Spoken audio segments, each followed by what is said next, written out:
You know that moment when your phone lights up, your body goes still, and for a split second you just stare at the screen?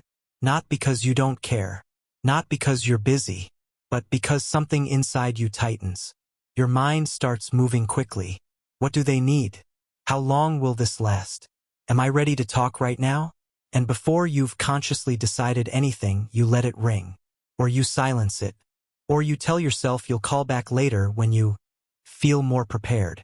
Most people don't notice this reaction. They just answer.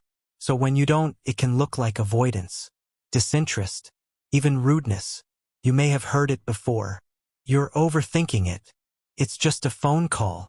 And slowly, without meaning to, you start wondering if something is wrong with you. Why does something so small feel so invasive? But the truth is, there's more going on here than people realize. Avoiding phone calls isn't about disliking people. It isn't about being antisocial. And it isn't a character flaw. It's often about how your nervous system responds to unpredictability. Phone calls are one of the few forms of communication where you lose control over pacing. There's no time to craft a response. No visual cues to anchor yourself. No pause button. It's immediate, unscripted, and demands instant presence. For some nervous systems, that feels stimulating in a good way. For others, it feels like pressure.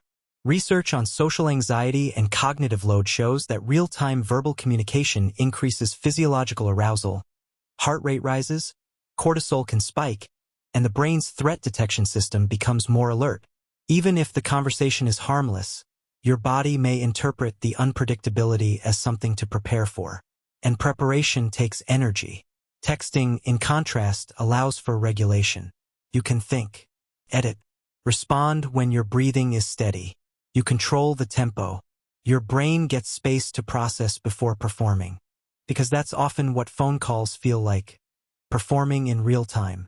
If you grew up in an environment where conversations felt tense, critical, or emotionally unpredictable, your system may have learned that verbal interaction requires hyper-awareness.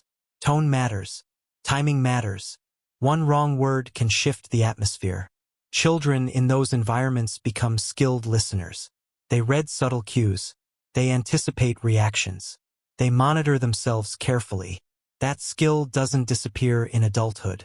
It just adapts. So when the phone rings, your body might not just hear a ringtone. It hears potential evaluation, potential conflict, potential emotional demand. Even if logically you know the caller loves you, avoidance in this context isn't laziness. It's regulation. It's your system trying to choose the form of communication that feels safest and most manageable. And it's important to say this clearly. Preferring texts over calls is not better or worse. Some people feel energized by spontaneous conversation. Others feel grounded by written words. Neither side is more evolved. They're simply wired differently. But there is a quiet paradox here. The same sensitivity that makes phone calls feel overwhelming often makes you deeply thoughtful in conversation. You consider your words carefully. You listen closely.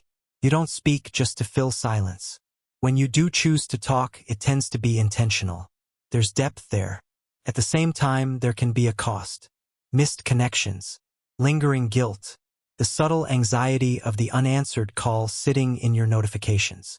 Sometimes the avoidance protects you in the short term but stretches the discomfort over a longer period. It's a trade-off your nervous system negotiates automatically. And if you look closely, this pattern probably isn't limited to phone calls. You might prefer plans with clear structure, conversations where you know the context, environments where expectations are visible. Sudden demands on your attention can feel jarring, even if they're small. This doesn't mean you're fragile. It means your system values predictability. For some people, unpredictability feels exciting. For others, it feels like exposure. Neither is wrong. If you've ever felt embarrassed about letting a call go to voicemail, or needed time to rehearse what you're going to say before dialing back, there's nothing defective about that. Your response makes sense in the context of your history, your wiring, and the subtle ways you learn to stay safe in conversation. And safety is not weakness. It's intelligence shaped by experience. You are not broken because your body hesitates before answering. You are not cold because you prefer words you can think through.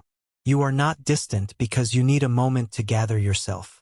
You are responding exactly the way a nervous system shaped by its past would respond. And once you see that, the shame softens. The ringing phone becomes less of a moral test and more of a signal, an invitation your body evaluates in its own time. If this feels uncomfortably accurate, there are probably other habits in your life that follow the same pattern. Small things you've labeled as quirks or flaws that are actually intelligent adaptations. And once you begin to recognize them, you start understanding yourself with a kind of compassion that changes everything quietly, from the inside out. If this resonated, there's more beneath the surface of your everyday reactions than you've been told.